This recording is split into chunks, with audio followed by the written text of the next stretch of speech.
All right, today, guys, we're going to go through and repair this mouse. It's got a problem where when you give it a click, it goes twice.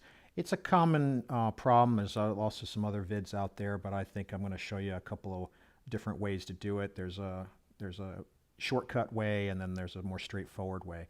Inside this guy is a little switch. I've already procured some extras of these micro switches.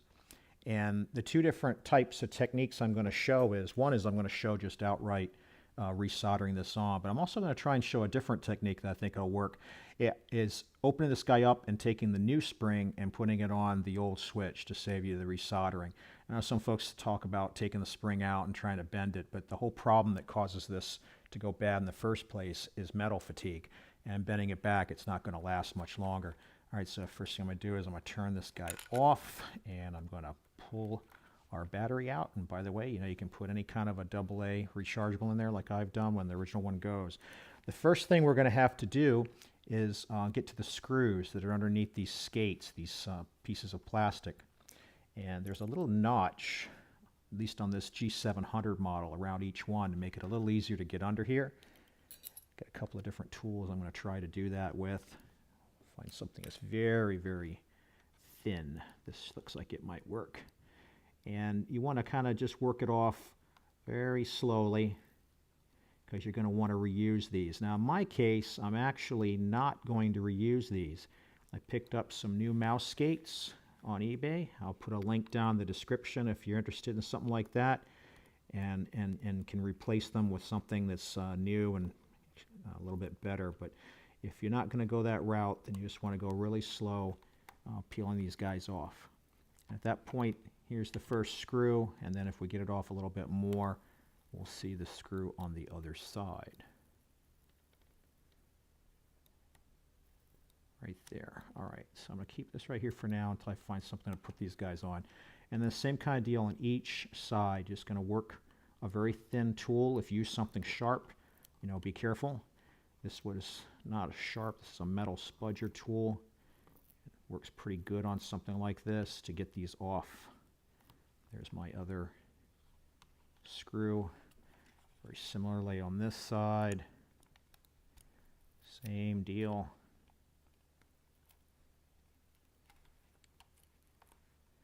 And then finally the last guy in the back here. And depending on how long it's been since you've ever done anything like this, if you've ever tried to change the battery even, this stuff could be on really tight. It's coming off pretty easy for me. All right. So in most of the cases, we got the adhesive to come off all the way. There's just a few little touch pieces where we first started to remove it that it stayed. And that's important because when you put it back on, if you don't get this guy perfectly smooth, if you're going to reuse these, then it's going to affect how the mouse feels as it tracks on your mouse pad. All right, so take these screws off.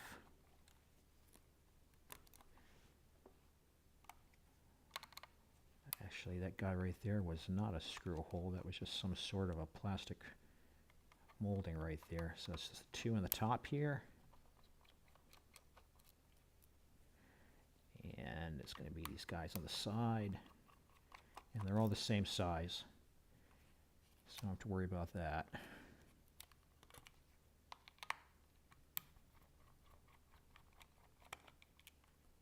All right, so looks like 4, and then this one here is up a little higher, where the others are kind of recessed, but it is the same size. All right, so once we get that off, we should just be able to unsnap this guy, and then there's a small cable inside. And I'm going to take a small little screwdriver here because I see there's some little tabs holding this guy on. So I'm just going to wiggle this guy loose. And once we get that off, we should be able to look at the board. Just got to go patient. Hope you guys can see in here, just like I'm just trying to these two pieces here, just trying to prise them off. There's two tabs there. Once you get that out of the way, then we can see what's inside. So inside we can see, here's the switch that we were looking at earlier. It's important to get the exact same part number. You can see, maybe I'll get this piece out of the way and we'll be able to see a little bit more clearly. But this is the guy we're changing out, or we're going to try to repair, because this is the left mouse button. I believe this, right? Let me take another quick look. Yes, that's the left one right there. All right, so the next thing we're going to need to do, I'm going to bend these skate pieces out of the way. There's a small little retaining clip we need to take out right there. And then that's going to give us access to some additional screws. So out of the way here. Get these skates. I don't want them to touch the cloth we're using here and get lint on them. They won't stick as good. All right, so I'm going to go take this guy here and I'm going to lift this up, and I'm just going to take him out of the way. And then I'm going to take a pair of tweezers at the front here. There are two super tiny springs. Here's one, and here's two. That guy just popped over here. Get him in a minute. Be super careful with them, because as you just saw, that one took a little flight. And then we're going to take another small screwdriver, if I can find the right size here. And we're going to remove this screw here. And this screw here.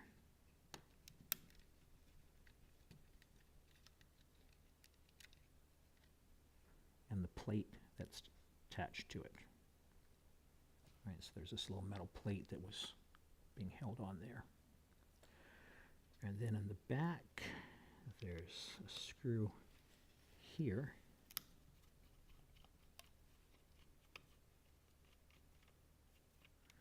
And then there's one on the other side. And that's holding this plate on, or this little bracket. All right, at that point, we've done all the disassembly we can with small tools. So if you're going to keep going and do the desoldering piece, and I'll show that later, we're going to need to desolder this connector here, because instead of having it be just a push-on header connector, what Logitech did, the maker of this mouse, decided to solder the lower board onto this upper board at this point. So in order to remove this guy and get access to switch and desolder it, we're going to have to first remove this. So we'll do that. We'll do that after we do the other piece. The next thing we're going to do, I'm going to move over to my workbench. But the next thing we're going to need to do is show you how to get this guy open. So first off, I'm just going to show you, here's the old switch, here's the new switch, and kind of note the writing, right? So when you get these switches are made by a company called Omicron, and they're in Japan, but they also make some of these parts in China. And so the ones that are made in China will say China. They come in different colors. Sometimes they're gray. Sometimes these switches up here are blue, and that has to do with different ratings and the number of clicks that they can survive between a failure. These are actually pretty high quality parts. You know, you use this thing over several years. This particular mouse saw a lot of service in Warcraft, and in fact it lasted several years. Is pretty impressive to me. So these are not like, you know, shitty parts. They just, at some point, like anything else, they eventually fail. So what I'm going to do next is I'm going to go out in the workbench. We'll get some higher light and maybe a little bit of magnification, and we'll open one of these up and we'll show what's inside. All right, guys. So let's do the repair if you don't have the tools to get it desoldered. So what I'm going to show is getting this cover off and changing just the spring. Now I opened up one of the new ones already. You can see inside here, this is the spring that goes bad with time. You can see, kind of zoom in here as much as we can. You can see this is a plate that has like a hook that holds it in the front. There's a little notch in the back, and you can see on the side, I'll get over here underneath a white background, there's a little bend in the spring that's entrapped by this metal piece here. That forms the switch. So normally when this guy's sitting, the little white piece of plastic up here, so it doesn't fall out, I'm going to put that on the top of this. You end up depressing this guy.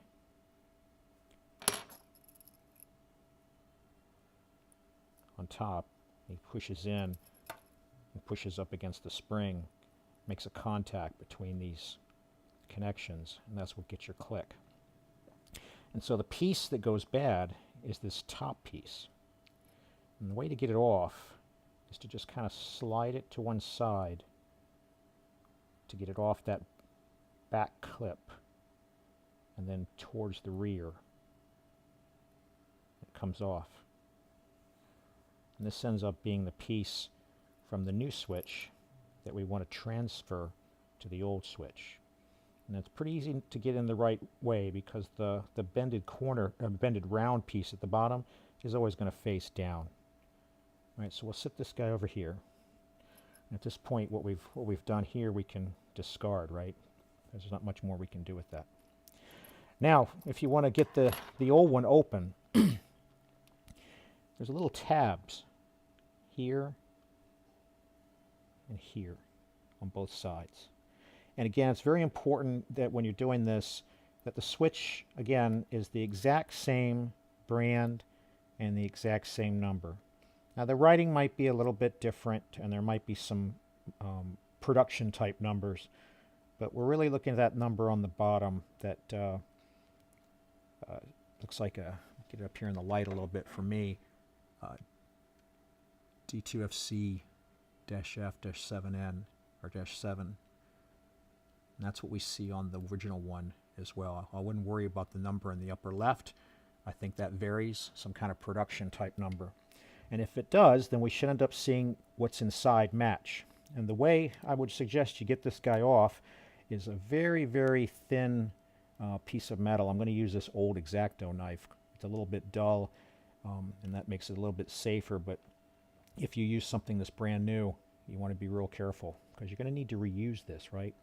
And so all we're wanting to do is prise this up enough that we get it past that little tab without breaking it.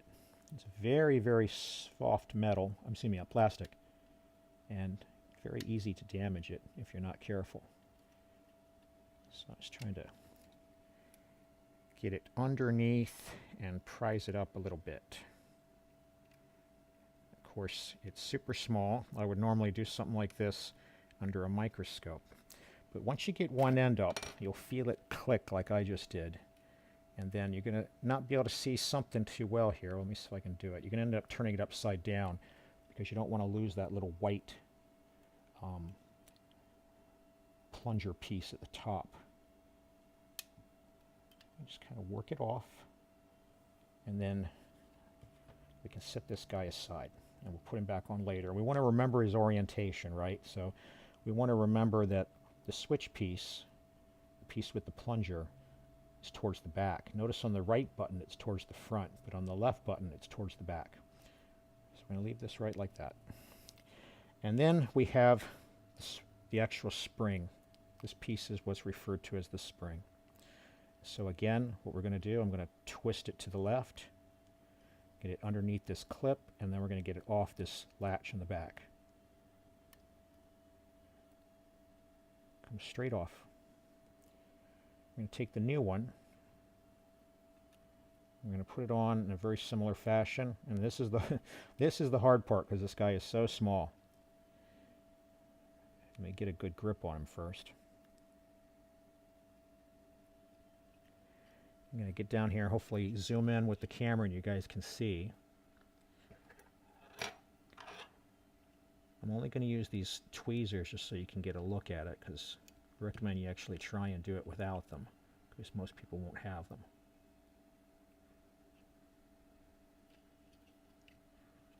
We're going to slide it back underneath after we get it latched in the front. Just like that.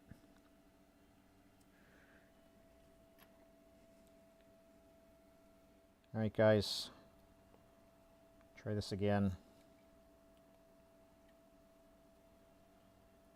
It's really not hard, it's tricky. And the trickiness is the first step, which is what I just did. The first step is you got to get it latched on the back piece. There's a little tiny notch, and then you got to get it under this front piece. And if you succeed in doing that, you can push the little round guy, the little curved spring in the front, and just give him a little push with a small screwdriver or something, and that'll get him latched into place.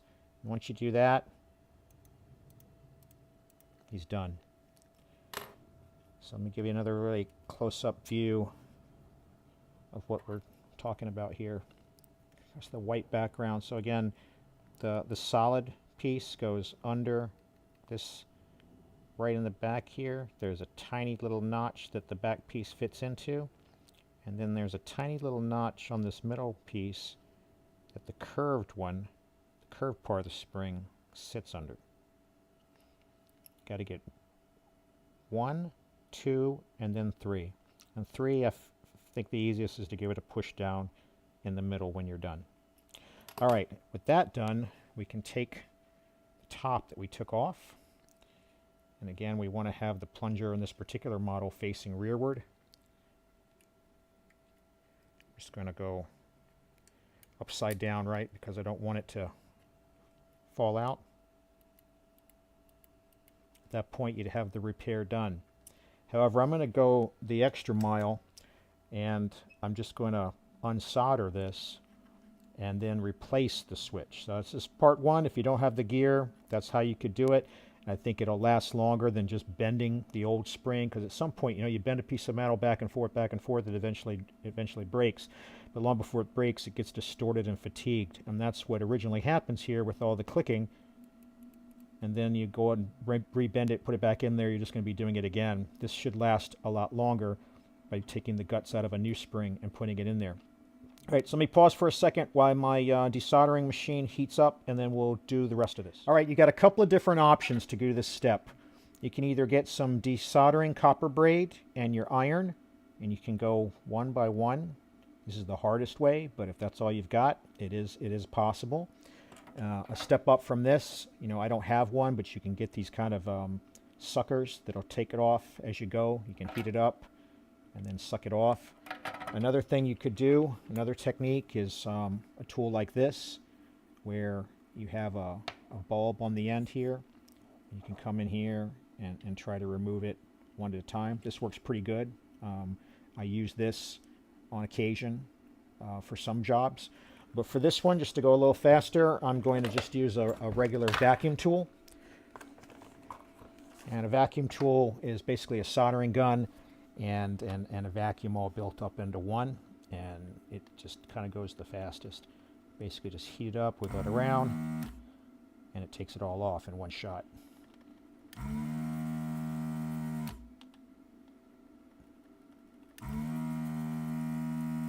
So basically what I'm going to do is I'm going to go up through all of these just like this, and when I get it all done, we'll separate it, so we'll come back then. All right, guys, we should be good. Separate this. There we go. That's the beauty of having professional tools like that. And then now we've got the switch. We're just going to come down here. And again, you know, I'm just doing this to show both ways. I'm going to come in and I'm actually going to remove the solder for the switch itself.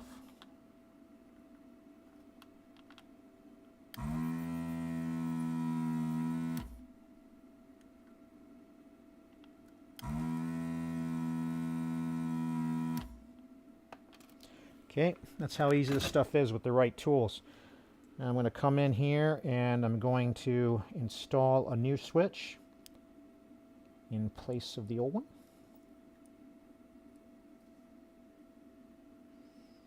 It's actually got a little bit of a bend to it, so I'm not going to use that one.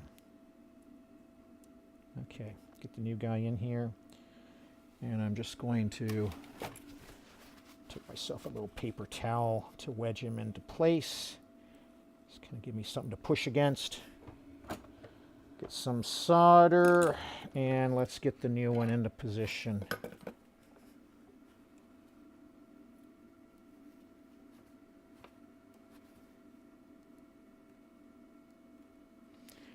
There's a pretty big pads here, so it's probably going to take a little bit of time to heat up. I'm using 350 degrees Celsius for this.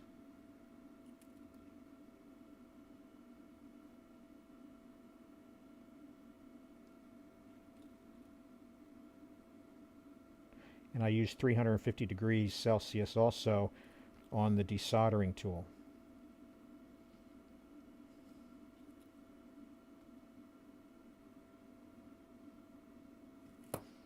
The solder I'm using has got a flux core, so you don't need to use anything separate.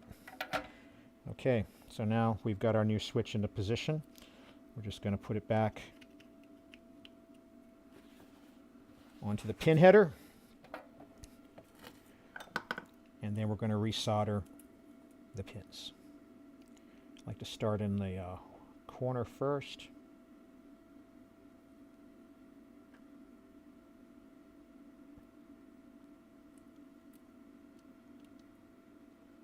Kind of let that guy dry.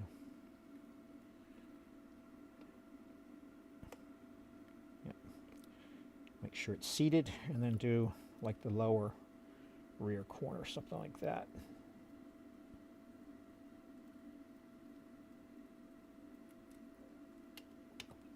Okay, I'm just going to solder the rest of these and we'll come back. All right, now we got this guy soldered in. Let's go ahead and start reassembling. I'm going to put this little front bracket back into position.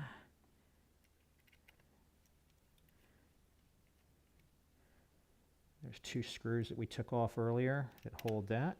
So if you didn't catch that, you get to see it again right now.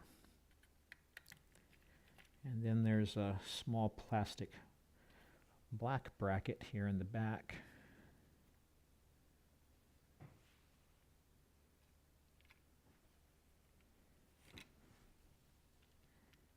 Same kind of deal. We're going to reattach this guy.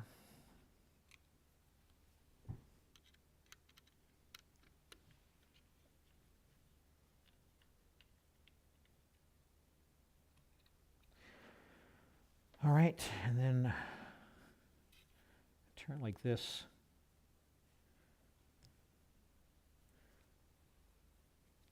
So you guys can see a little better while I finish this up.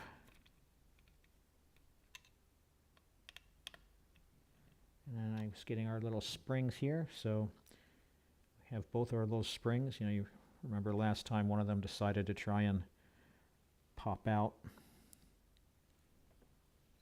And they go into these little holes right here.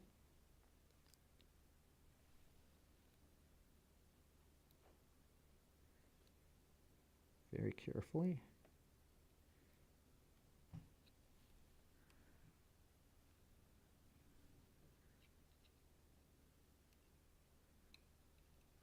Okay. And then we're going to set our wheel back into position on top of all of this, and then lock it into position. Make sure it's where it goes, and then this little clip should hold everybody together.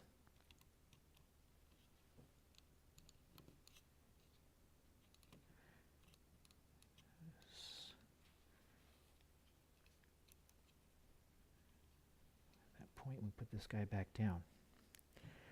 All right. Making sure we've got everybody where they belong. Make sure that guy's where he needs to be. Everything's tightened up. Then we can reconnect our ribbon cable.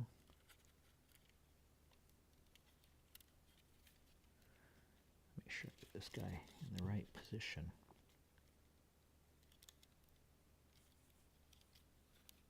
Okay.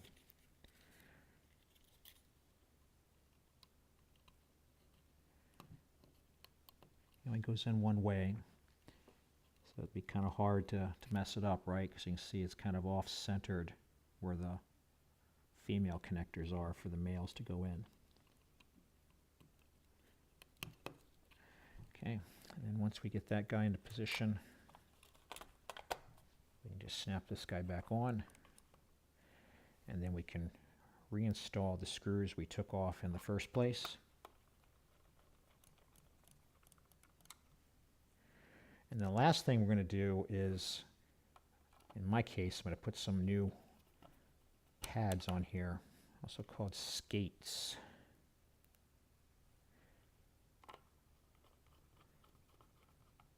Just want to get all this stuff onto position first.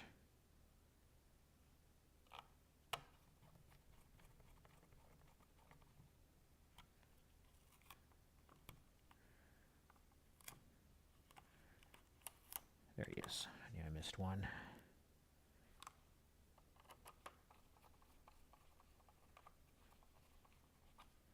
And there's another cat here. Love having the cat around. Okay, I'll just throw the battery back in there for now. Get it out of the way.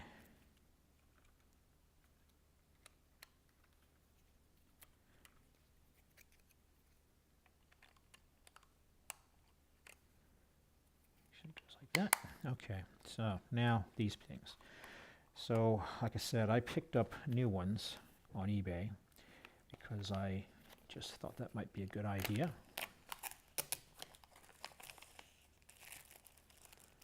Actually give you a couple of pairs of these. So I'm not going to reuse these, although if you are, you'll be able just to put them back in the way you took them off. Take an alcohol wipe here, and I've also got some other alcohol on the side in case I need it to try and get any of the residual adhesive off so these guys stick nice and well.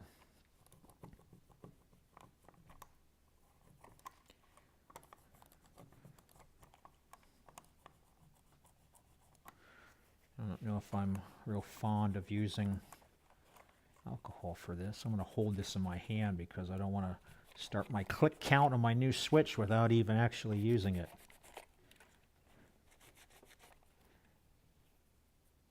So it looks like it works pretty good. These are the little wipes they give you with these skates. Works pretty good except for that one on the other side there. This guy over here, I might have to go get some Goo Gone on him. We'll see.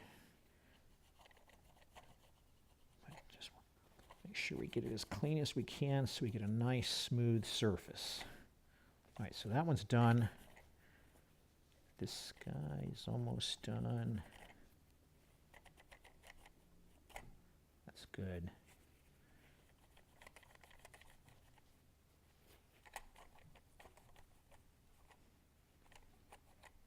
A little piece right there. And then we've got a lot still on this side. If you don't get it all off, then you're going to feel it when you move the mouse because it's not going to be an even, smooth surface on the bottom. So it's worth taking the extra time to do it right. Okay, just a little bit on this side and we're ready to apply the new ones. Now on these switches, one of the things I want to tell you about these Omicron switches, if you go look on eBay, and I'll provide a link down in the description where you can find these,